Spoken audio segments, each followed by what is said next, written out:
Good morning everyone. तो आज के सेशन में हम लोग स्पाइसेस और कॉन्डिमेंट्स का जो पोर्शन है हमारा उसे कवर करने वाले हैं। ठीक है, तो देखिए अगर आपको मैं बात करूं स्पाइसेस और कॉन्डिमेंट्स, तो ये वो सेशन है ना जिसको बहुत सारे फैकल्टीज़ जो हैं वो पढ़ाते नहीं है और इनके कंटेंट आपको एक जगह पे मिलना मुश्किल है।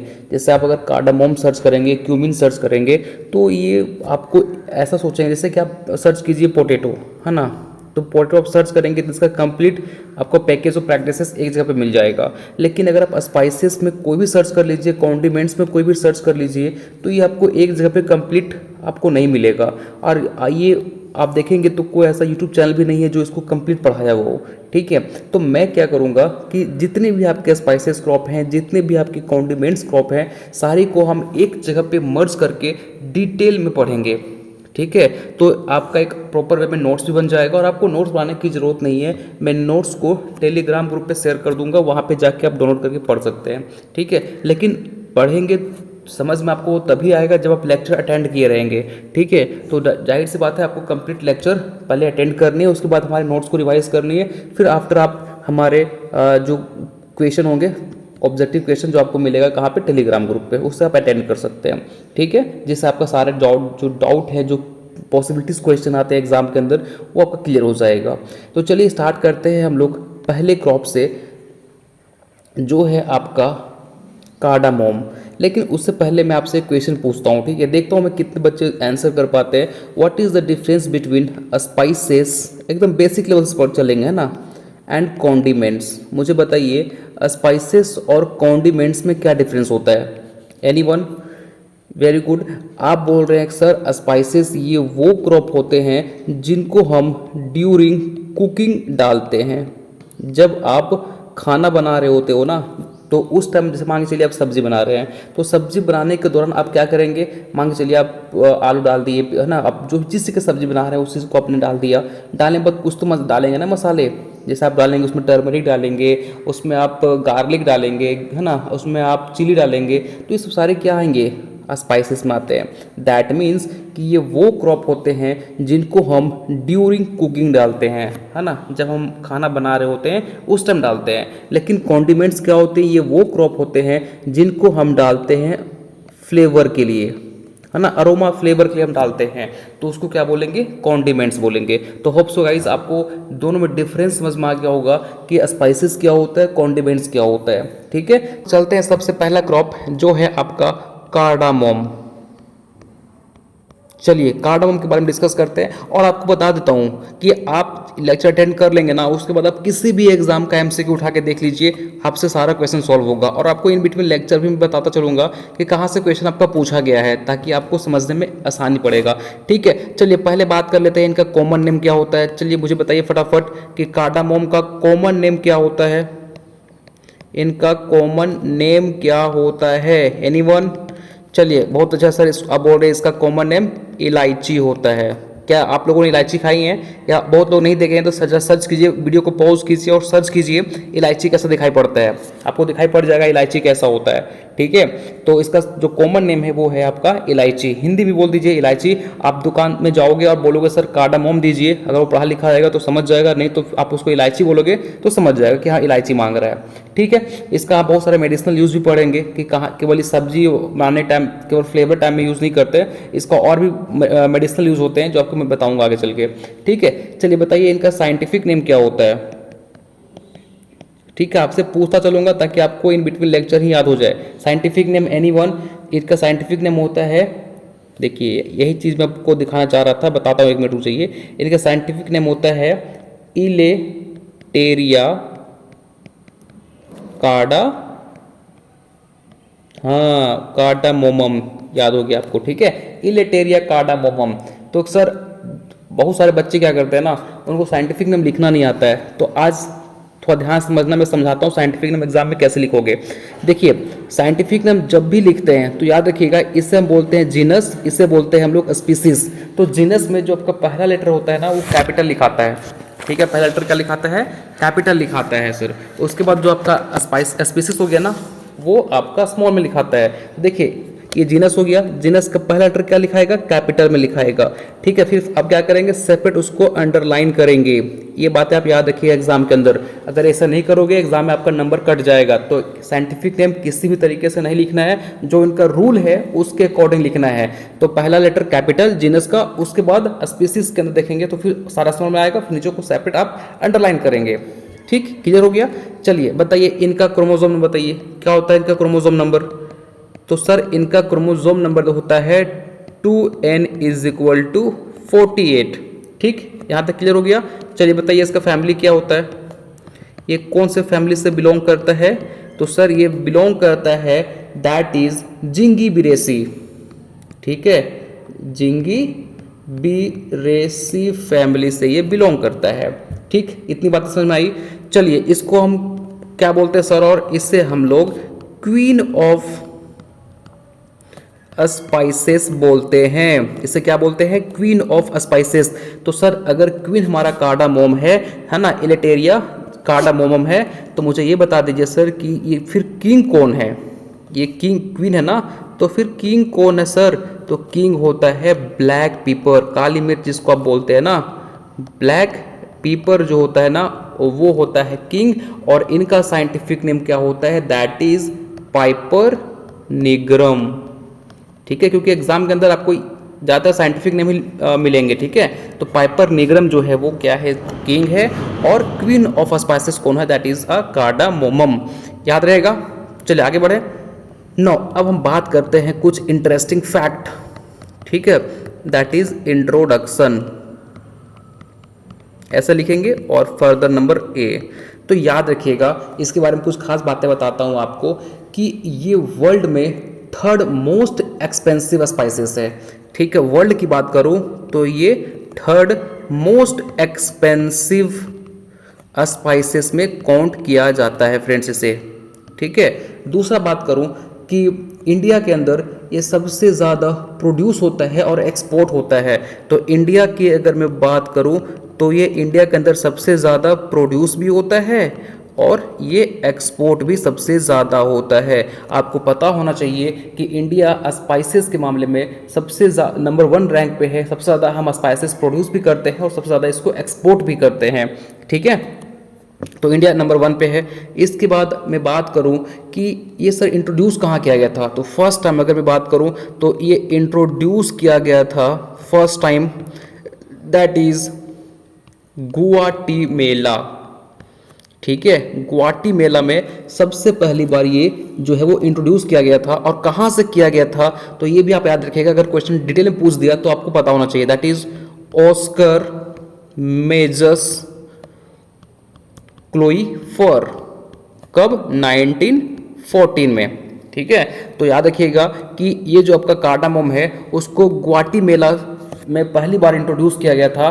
कहाँ से किया गया था, तो ऑस्कर मेजस क्लोईफर, जो कि 1914 में किया गया था। यहाँ तक याद रखिएगा।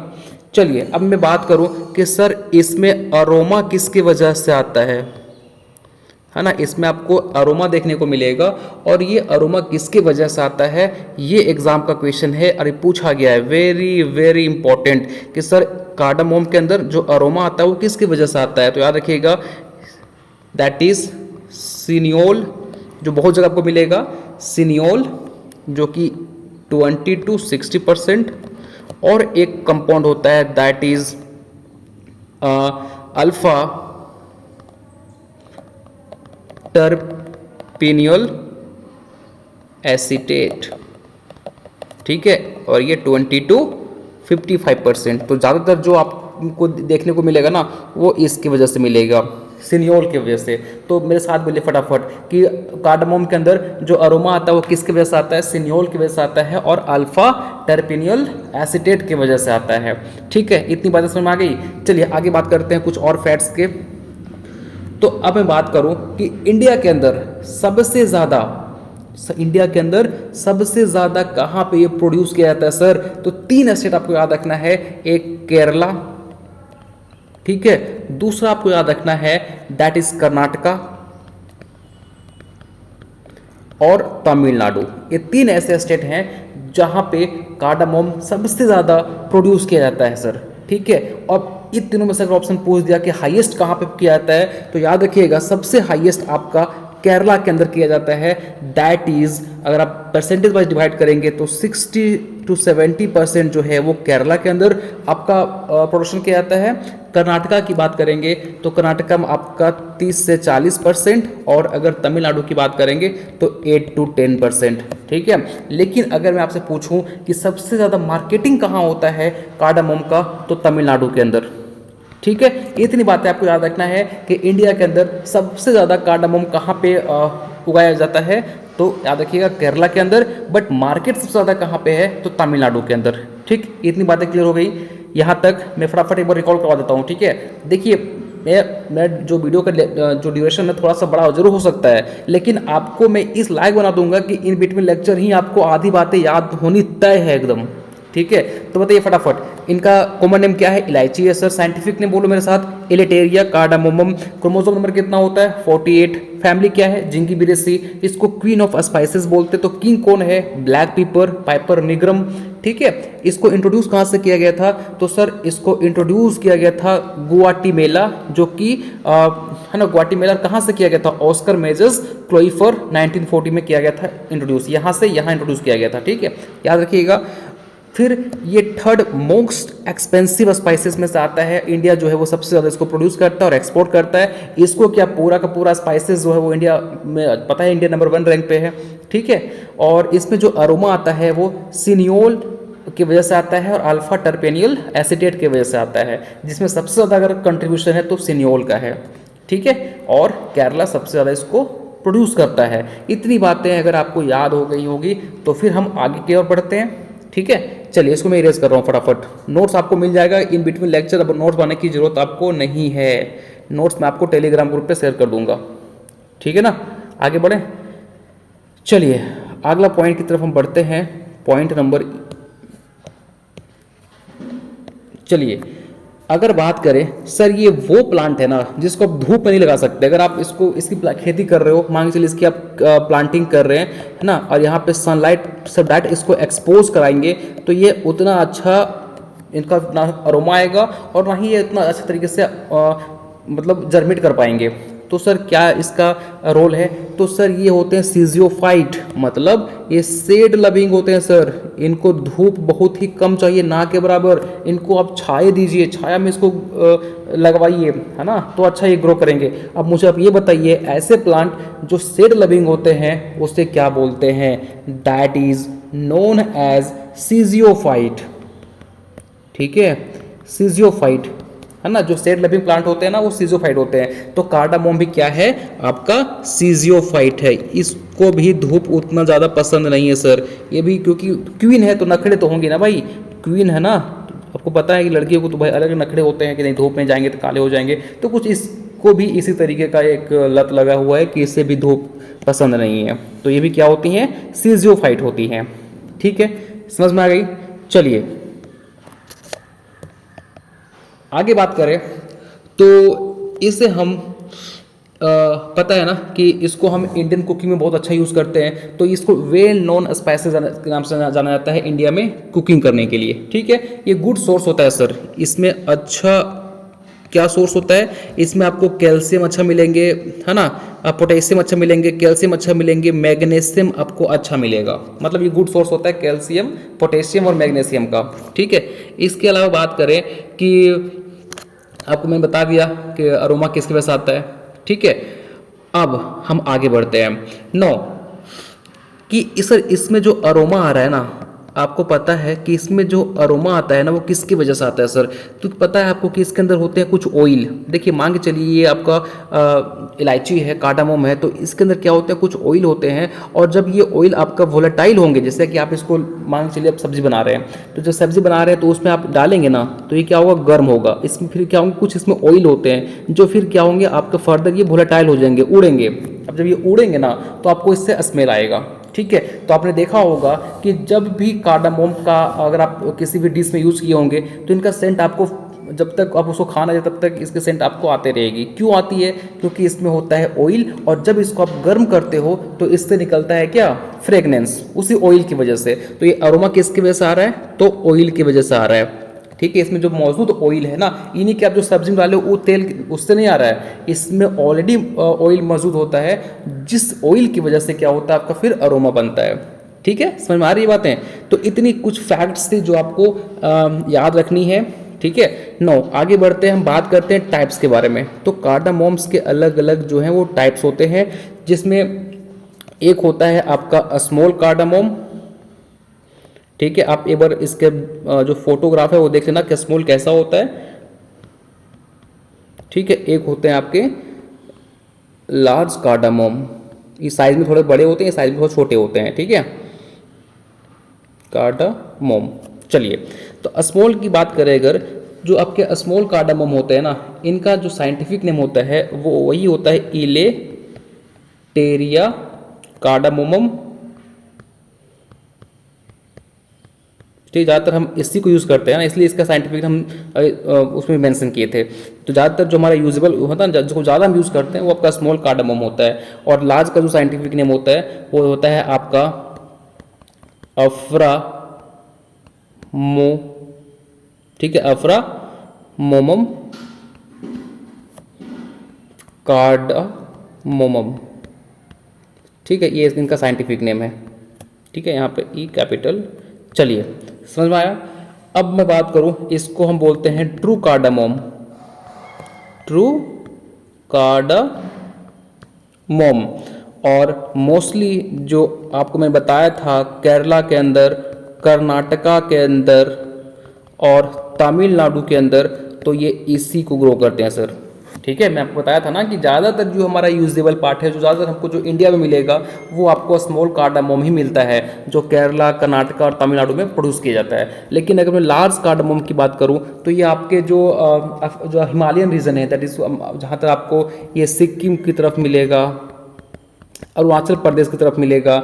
इसके साथ आप देखेंगे तो वेस्ट बंगाल साइड इसकी जो है प्रोडक्शन की जाती है, नागालैंड हो गया।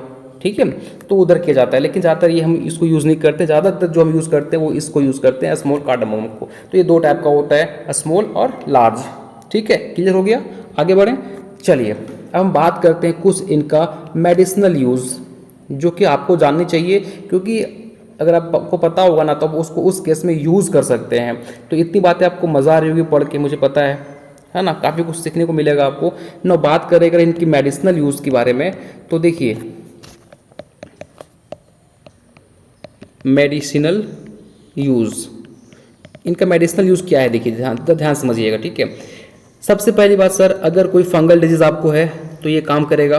तो ये इसमें एंटी फंगल प्रॉपर्टीज़ होती है, याद रखिएगा। दूसरा, इसमें आपका एंटी कैंसर प्रॉपर्टी होता है। ठीक है, अगर कैंसर हो गया ना तो उनमें भी ये आपके एक्चुअली इसको इरेडिकेट तो नहीं कर सकता, लेकिन कहने के उसमें वो हेल्प कर सकता है। ठीक है, इसके साथ सर, अगर आपको सिगरेट, ठीक है, सिगरेट की लत लगी हुई है तो ये क्या करेगा, उसको डी एडिक्ट होने में हेल्प करता है। ठीक है, अगर कोई इंसान जो सिगरेट पी रहा है ना, तो वो अगर वो डेली क्या करे, एक एक कार्डामोम को कंज्यूम करे अपने डाइट में, या फिर नॉर्मली आप खा सकते हैं, तो ऐसा माना जाता है कि वो क्या हो जाएगा, डी एडिक्ट हो जाएगा। मतलब कि वो उसका जो एडिक्शन है उसके प्रति वो कहीं ना कहीं खत्म होने लगेगा। ठीक है, लेकिन यहाँ पे लोग क्या करते हैं, आप देखेंगे मोस्टली इंडिया में जो आप या फिर जो सिगरेट पीता है ना, उससे पूछेंगे तो क्या करता है, सिगरेट पी लिया तो मुंह से स्मेल ना आए उसके लिए वो क्या करेगा, कार्डामोम को खा लेगा। जिसमें क्या होता है सर, इसमें अरोमा होता है, फ्रेगनेंस होता है, जिनकी वजह से जो सिगरेट का स्मेल है वो नहीं आता है। ठीक है, लेकिन उसको ये नहीं पता होता है कि अगर सर इसको डेली कंज्यूम करेंगे तो आपकी जो एडिक्शन है, जो लत है, वो खत्म हो जाएगी। ठीक है, लेकिन यहाँ पे यूज़ दूसरे पर्पज से किया जाता है ताकि हम स्मेल को छुपा सकें। ठीक है, याद रखेंगे इसको। चलिए आगे बात कर लेते हैं, इसमें और क्या होता है सर। तो अगर आपका जो आप मान के चलिए सांस ले रहे हैं, आपके श्वास में बदबू आ रही है, होता है कई बार, होता है ऐसी चीज़ें कि आपके श्वास में क्या आती है, बदबू आती है। तो अगर आपके श्वास में बदबू आती है ना, तो भी आप इसे यूज़ कर सकते हैं। ठीक है, तो अच्छे स्मेल के लिए आप इसे यूज़ कर सकते हैं अपने माउथ फ्रेशनर के रूप में। इसके साथ में सर, आपके लिप्स के अंदर देखेंगे कई बार क्या होता है, पानी कम पीते हो, जिसकी वजह से लिप के अंदर क्या होता है, ऐसे छोटे छोटे गोले गोले छाले पड़ जाते हैं। ठीक है, एक जीप पे पड़ता है उसकी बात नहीं कर रहा हूँ, लिप के अंदर देखेंगे तो छोटे छोटे व्हाइट कलर के कुछ पिंपल्स लाइक स्ट्रक्चर बन जाते हैं। ठीक है, तो वहाँ पे भी आप इस कार्डामोम का यूज़ कर सकते हैं। ठीक है। तो पहले मैंने बताया कि आप फंगस के ट्रीटमेंट में यूज़ कर सकते हैं, दूसरी बात कैंसर में इसका यूज़ किया जाता है, तीसरी बात अगर आप सिगरेट से एडिक्ट हैं तो उसको डी एडिक्ट करने में हेल्प किया जाता है, प्लस मौत को फ्रेगनेंस करने के लिए इसमें हेल्प किया जाता है। इसके बाद मैं बात करूँ तो फिर लिप के अंदर जो आपके फोड़े हो जाते हैं ना, उसको ट्रीट करने के लिए हम कार्डामोम का यूज़ करते हैं। इसके साथ साथ ये क्या करता है, आपके डाइजेशन को इम्प्रूव करता है, ठीक है। अगर आपको भूख नहीं लगती है, आपके खाना पचते नहीं है, तो भी आप इसको यूज़ कर सकते हैं। तो काफ़ी सारे इसके मेडिसिनल यूजेस हैं, ठीक है, समझ में आ रही है। चलिए आगे हम बात कर लेते हैं इनके फॉर्म की। तो ये अलग अलग फॉर्म में आपको मार्केट में अवेलेबल होगा।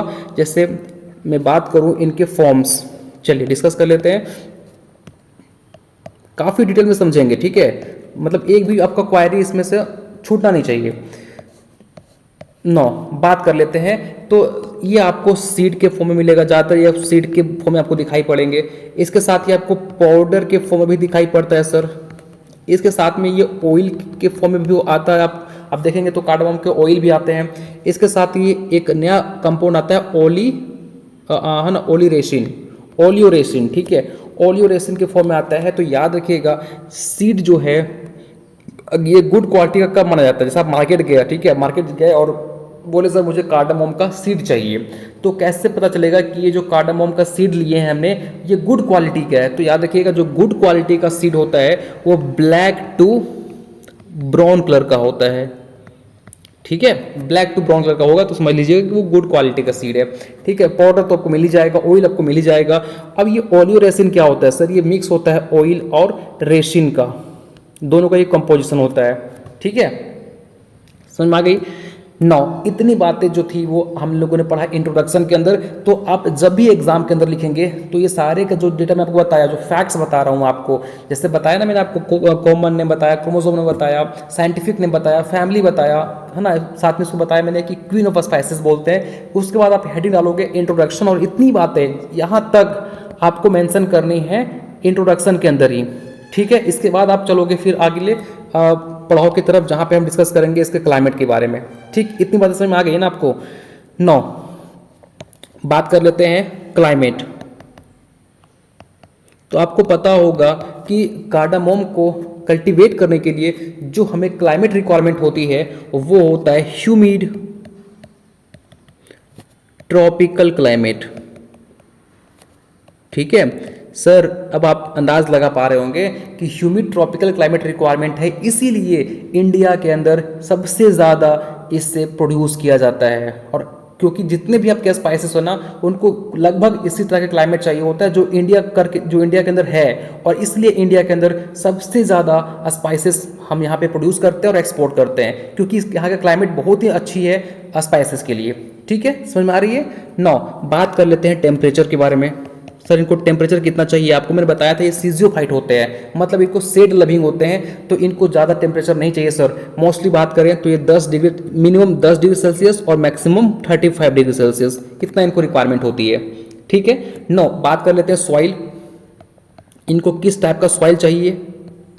तो सॉइल की अगर बात करें तो इसको 2 टाइप के सॉइल में इसको आप अच्छे तरीके से ग्रो कर सकते हैं, एक सैंडी सॉइल के अंदर, ठीक है, और दूसरा सैंडी लोम सॉइल के अंदर, सैंडी लोम सॉइल के अंदर, ठीक है, या फिर इसको आप सैंडी क्ले लोम भी बोल सकते हैं, सैंडी क्ले लोम और बेटर माना जाता है, ठीक है, समझ में आ गई। पीएच की बात कर लेते हैं। अगर हम पीएच की बात करें तो इनको जो पीएच रिक्वायरमेंट होता है वो 4 सेल्फ मतलब एसिडिक, ठीक है, 5.8, ठीक है, आप देख पा रहे हैं ना, एसिडिक है ये, तो एसिडिक इनको रिक्वायरमेंट होता है, मतलब मोस्टली इसके पीएच होते हैं 4.5 to 5.8। प्रोपेगेशन की बात कर लेते हैं सर। प्रोपगेशन, इसको हम कैसे प्रोपेगेट करते हैं, तो 2 चीज़ आप कर सकते हैं। मोस्टली हम यहाँ पे सकर यूज़ करते हैं, सकर नहीं है तो इसके आप सीडलिंग को भी यूज़ कर सकते हैं, ठीक है।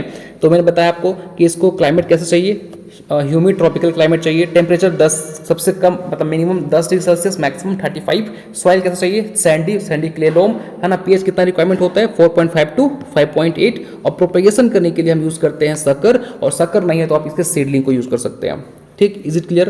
अगर बात करें पॉलिनेशन की, तो पॉलिनेशन करने के लिए हम यहाँ पे दैट इज हनी बी का यूज़ करते हैं। तो हनी बी जो होते हैं ना, इसके मेजर पोलिनेटर माने जाते हैं, है ना, हनी बी। अब सर क्योंकि पता है कि हनी बी से ज़्यादातर ये पोलिनेट होते हैं, तो कैसा हो जाएगा, क्रॉस पोलिनेशन। ठीक है, क्रॉस पोलिनेशन। यहाँ तक क्लियर हो गया। नो, बात कर लेते हैं कि यहाँ पे देखिए कुछ इंपॉर्टेंट हम प्रैक्टिसेस करते हैं जो आपको पता होना चाहिए। एक, क्योंकि यहाँ पे मल्चिंग करना रिक्वायरमेंट होता है। अगर आप कार्डामोम की खेती कर रहे हैं ना, तो मल्चिंग करना आपको मस्ट होगा, क्योंकि ये सीजोफाइट प्लांट है। मैंने आपको शुरू में बताया था कि ये वो प्लांट होते हैं जिनको ज़्यादातर शेड में रहना पसंद है, इनको ज़्यादा धूप पसंद नहीं होती है, तो हम इसको इसलिए मल्चिंग में करते हैं। ठीक है, ये बात याद रखिएगा। और जब भी हम सीड बेड प्रिपेयर करते हैं, तो ऐसा आप ट्राई कीजिएगा कि जब भी इसके हम सीड बेड को प्रिपेयर कर रहे हैं, तो कुछ इस तरीके से प्रिपेयर कीजिए कि ज़्यादातर इनकी जो मिट्टी है वो सूखे ना, मतलब नमी को बना के रखे। तो आपको प्रॉपर मॉइस्ट को मेंटेन करना पड़ेगा। ठीक है, क्योंकि ज़्यादा अगर ये इनकी मिट्टी सूख गई या ज़्यादातर ये मतलब ड्राई हो गए, तो इनके प्लांट ही डेथ कर जाएंगे। तो इसलिए मॉइस्ट रखना बहुत ही अनिवार्य है जब भी आप कार्डामोम की खेती कर रहे हैं। तो ये दो बातें आप ध्यान में रखिएगा। ठीक है, बात कर लेते हैं हम इनके स्पेसिंग के बारे में। ठीक है, इनके स्पेसिंग की बात करें तो मैंने बताया था आपको कि दो टाइप के कार्डामोम होते हैं, स्मॉल और लार्ज। तो स्मॉल के लिए जो हम स्पेसिंग रखते हैं फ्रेंड्स, वो हो गया दैट इज आपका 2.0 इंटू 1.5। ठीक है, और लार्ज के लिए जो हम स्पेसिंग रखेंगे वो हो जाएगा 2.5 इंटू 2.0। ठीक है, इतना रखते हैं। ठीक, इज इट क्लियर, ये इसका स्पेसिंग हो गया। नौ, इरिगेशन की बात कर लेते हैं। तो इरिगेशन में आप दो मेथड यूज़ कर सकते हैं। ठीक है, अगर हम कार्डामोम की इरिगेशन की बात करें तो यहाँ पे हम दो टाइप के इरिगेशन यूज़ कर सकते हैं। एक हो गया आपका स्प्रिंकलर, आप यूज़ कर सकते हो। ठीक है, दूसरा आप यहाँ पे यूज़ कर सकते हो ड्रिप इरिगेशन। तो दोनों यहाँ पे सुटेबल है, दोनों अच्छे होते हैं और दोनों लोग यूज़ करते भी हैं। ठीक है, समझ में आ गई। चलो आगे हम बात कर लेते हैं इनके पीट साइज। सर इसको आप पीट में ग्रो कर रहे हैं ना, तो पीट का साइज़ क्या रखेंगे सर। चलिए, पीठ की साइज की बात करें तो पीठ साइज जो होगा, याद रखिएगा 45 इंटू 45 इंटू 35, इतना रखते हैं। ठीक है, समझ में आ गई। तो इतनी बातें हम लोगों ने कार्डामोम के बारे में करी। और अब हम बात करते हैं मेन्योर के बारे में कि सर इसमें हम क्या मेन्योर रखेंगे। तो याद रखिएगा, इसमें हम जब मेन्योर डालेंगे ना, तो कंपोस्ट को पहले डालिए आप। कितना डालेंगे सर, 25 टन पर हेक्टेयर। ठीक है, इसके बाद आप एनपीके के जो रेशियो रखेंगे, एनपीके कितना होगा सर, नाइट्रोजन यहाँ पे रखेंगे आप 75 केजी, है ना। इसको भी रखेंगे 75 केजी पर हेक्टेयर। ठीक है, इसके बाद 150 केजी पर हेक्टेयर। तो ये इनका रिक्वायरमेंट होता है।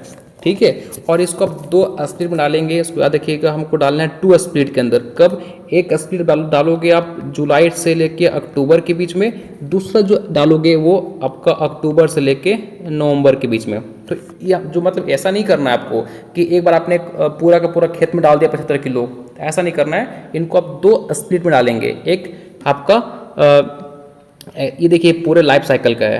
आपको थोड़ा सा शौक लगा होगा कि सर इतना ज़्यादा डालेंगे और भी वो भी हेक्टेयर में, तो सर ये आपका उनका पूरा लाइफ साइकिल क्या है सर। ऐसा नहीं कि आपको केवल एक डालना है, उनकी पूरी लाइफ साइकिल में इतनी रिक्वायरमेंट होती है। इनको 2 स्प्लिट में हम डालते हैं, एक जुलाई से अक्टूबर के बीच में और एक डालेंगे हम अक्टूबर टू नवंबर के बीच में। ठीक है, समझ में आ रही है। चलिए बात करते हैं इनको कुछ वेराइटीज़ के बारे में। नो, वेराइटीज़ की बात करें तो इसमें कुछ वेराइटी जैसे मान के चलिए मसूरी। ठीक है, इसके अलावा आप देखेंगे तो मालाबार, सेलोन, है ना, सेलोन, नंदा। ठीक है, इसके अलावा देखेंगे तो बैजपुर आपका, सॉरी बीजापुर है यार, बीजापुर, बीजापुर। ठीक है, बीजापुर। तो ये कुछ इसके इंपॉर्टेंट से वैरायटीज़ हैं, है ना। नौ, बात कर लेते हैं इनके पेस्ट। तो इतनी होगी बातें क्लियर, इनको इरेज कर दूं। चलिए, वेरी गुड।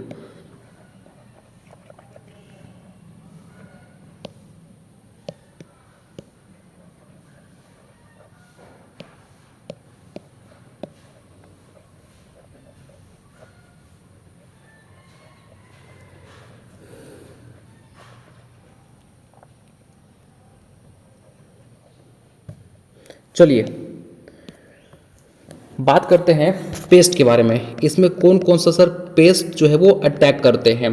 तो इनकी पेस्ट की मैं बात करूं तो याद रखिएगा, इसमें एक आता है दैट इज़ हेयरी कैटरपिलर। जो आप हेयरी कैटरपिलर होता है ना, वो इसके लिए खतरा बन जाता है, कैटरपिलर।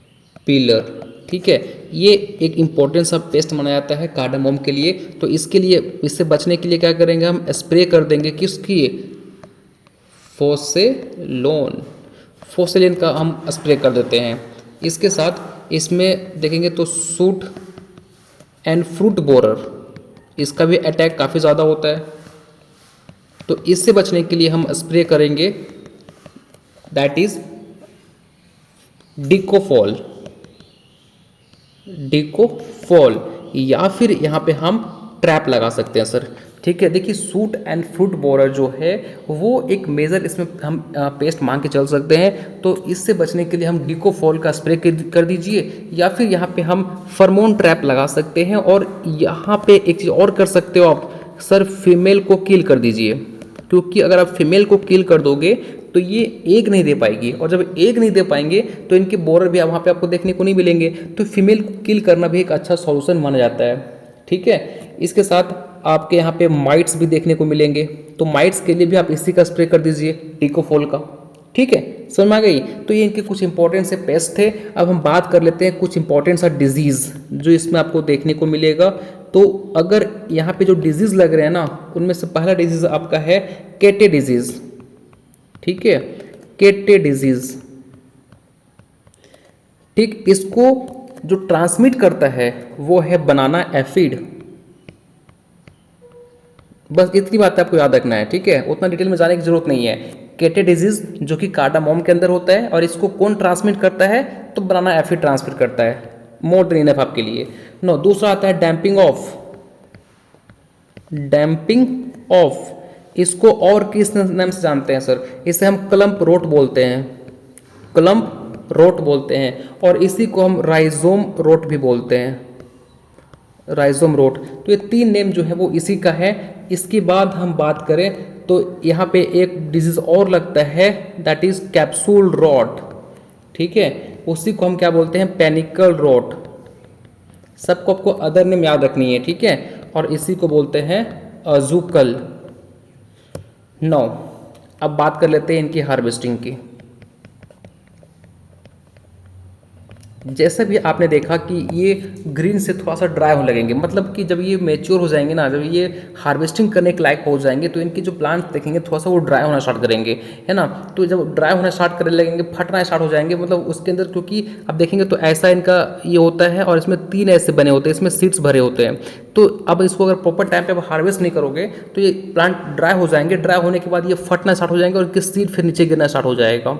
ठीक है, तो उससे पहले आपको हार्वेस्टिंग कर लेनी है। तो हार्वेस्ट करने का जो प्रॉपर टाइम होता है ना, वो ऐसा मान के चलते हैं अक्टूबर से लेके नवंबर का जो टाइम होता है वो सबसे अच्छा माना जाता है इनकी हार्वेस्टिंग करने के लिए। ठीक है, नो, इनकी हम ईल्ड की बात कर लें तो कितना इसका ईल्ड आता है सर, तो इसमें जो आपको ईल्ड देखने को मिलेगा वो 200 to 250 kg पर हेक्टेयर। सोच लीजिए 200 से 250 kg पर हेक्टेयर आपको यहाँ पे ईल्ड मिल रहा है। ठीक है, अब इतनी बातें हम लोगों ने कर ली, जो कि आपको प्रॉपर, जैसे मैंने आपको बताया है ना, एग्जाम के अंदर आपको केवल ऐसे ही लिखना है, कोई भी चीज़ आपको चेंज नहीं करनी। मैंने आपको इतना सारा कंटेंट दे दिया है कि आप आराम से 2 से 3 पेज से ऊपर चले जाओगे। ठीक है, अब थोड़ा सा हम बात कर लेते हैं जो कि हमारा लास्ट पोर्शन होगा, that is post harvest management. कि सर कार्डामोम की हम लोगों ने खेती कर ली, लेकिन जब इनकी हार्वेस्टिंग आप कर लोगे ना, तो उसके बाद कुछ बातें जो आपको ध्यान में रखनी पड़ेगी वो हम करते हैं। देखिए, जैसे ही आप कार्डामोम की हार्वेस्टिंग करेंगे तो उस टाइम यहाँ पे एक हम प्रैक्टिसेस करते हैं that is known as curing, क्योंकि इसमें मॉइस्चर बहुत ज़्यादा होगा सर। 50% मॉइस्चर माना जाता है जब आप इसकी हार्वेस्टिंग करेंगे। तो जब इस पर हम क्यूरिंग करते हैं, क्यूरिंग करके क्या करेंगे, इसके मॉइस्चर को कम करते हैं, रिड्यूस करते हैं। कितना कर पाएंगे, तो याद रखिए हार्वेस्टिंग टाइम कितना था, 50%। ठीक है, इसमें आप क्यूरिंग कर दीजिए, और क्यूरिंग करके जो सबसे सूटेबल माना जाता है कार्डामोम की जो आप इसको स्टोरेज करने के लिए, वो दैट इज 12%। तो जब तक 8 to 12% मॉइस्चर ना बच जाए, इसकी आप प्रॉपर क्यूरिंग करते रहिए। और क्यूरिंग के अंदर सबसे अच्छा जो माना जाता है दैट इज फ्लो क्यूरिंग। ठीक है, उसको आपको ऐसा नहीं करना है कि धूप में छोड़ दिए, तो अगर धूप में छोड़ दिए तो सारा का सारा जो इसका फ्रेग्रेंस है वो खत्म हो जाएगा। तो धूप में नहीं छोड़ना सर, इसको क्या कीजिए, इसको आप फ्लू के साथ, मतलब इसको आप कहीं ना कहीं धुआं के साथ इसको सुखाइए। ठीक है, जैसे आप टोबैको के अंदर भी करते हैं ना, उस तरीके से इसको यहाँ आप कर सकते हैं। ठीक है, समझ आ रही है। 9, इसके अंदर एक प्रैक्टिस हम और करते हैं, दैट इज ट्रेसिंग। ये ट्रेसिंग जो है ना, वो हम ऐसा नहीं कि पोस्ट हार्वेस्ट के बाद ही करते, नहीं, ये इन बिटवीन हम जब आपके प्लांट्स फील्ड में लगे होते हैं ना, उस टाइम करते हैं ट्रेसिंग। तो ट्रेसिंग जब भी करोगे, यहाँ पे क्या करेंगे हम कि जो ओल्ड सूट होंगे, मतलब मान के चलिए आपके प्लांट हैं, अब प्लांट के अंदर नीचे की तरफ जो ओल्ड सूट है ना, उसको आप तोड़ दीजिए। क्यों तोड़ेंगे? क्योंकि सर ये फालतू है, क्योंकि यहाँ पे हमको उसकी रिक्वायरमेंट ही नहीं है और ये फालतू का न्यूट्रिएंट जो है वो लेगा। तो इसको आप क्या कीजिए, इसकी हार्वेस्टिंग कर दीजिए, तोड़ दीजिए इसे आप। ठीक है, तो जो ओल्ड सूट होंगे उसको हटा दीजिए। इसके साथ हमें क्या कर सकते हैं, जो आपके सूखे हुए सूट हैं, एक तो आप हटा दिएगा जो पुराने हो चुके थे, दूसरी बात कि जो सूख चुके हैं, है ना, जो सूट आपका सूख चुका है उससे भी हटा दीजिए। दैट इज, इस प्रैक्टिस को क्या बोलेंगे हम, ट्रेसिंग बोलेंगे। तो पोस्ट हार्वेस्ट मैनेजमेंट में केवल एक प्रैक्टिस जो है वो कार्डामोम के अंदर इंपॉर्टेंट है, दैट इज क्यूरिंग। और उस पर कौन सा, फ्लू क्यूरिंग। और ये क्यों करते हैं, उसके मॉइस्चर लेवल को कम करने के लिए। जब आप इसकी हार्वेस्टिंग करेंगे तो 50% का मॉइस्चर होगा, आफ्टर इसको हम जब स्टोरेज करेंगे तो 8 to 12% मॉइस्चर जो है वो होना चाहिए। ठीक है, और ये ट्रेसिंग जो है वो हम जब हमारा जो कार्डामोम का प्लांट है वो फील्ड में होगा उस टाइम करेंगे। तो ये 2 इंपॉर्टेंट प्रैक्टिसेस आपको याद रखनी है। टिल देन इतनी बातें सफिशिएंट है आपको। हमने क्या किया, इसका आप कहीं भी सर्च कर लेंगे ना, तो ये इतना कंटेंट आपको एक जगह पे नहीं मिलेगा। ठीक है, हमने आपको A to Z कंटेंट एक जगह पे समराइज करके दे दी, और आपको मैं नोट्स जो है वो टेलीग्राम ग्रुप पे शेयर कर दूंगा। साथ में आपको वहाँ पे 10 ऑब्जेक्टिव क्वेश्चन मिल जाएंगे कार्डामोम से, तो उससे आप एक बार अटेंड जरूर कीजिएगा, जिससे आपका MCQ वाला पोर्शन भी कवर हो जाएगा। ठीक है, और आप इसको प्रॉपर रिवाइज कीजिए। आपको आधी बातें तो लेक्चर के दौरान ही याद हो गई होगी। नो फ्रेंड्स, मिलेंगे हम लोग नेक्स्ट लेक्चर में, जहाँ पे हम एक और स्पाइसेस के बारे में डिस्कस करेंगे, है ना, और ऐसे ही पढ़ेंगे, मतलब मज़ेदार तरीके से समझते हुए। ठीक है, रटना नहीं है, आपको चीज़ों को समझना भी है। जैसे मैंने आपको कितनी बातें बताई आज कि आप कार्डामोम को डे टू डे लाइफ में कैसे यूज़ कर सकते हो। ठीक है, टिल देन मिलते हैं नेक्स्ट लेक्चर में। Thank you so much.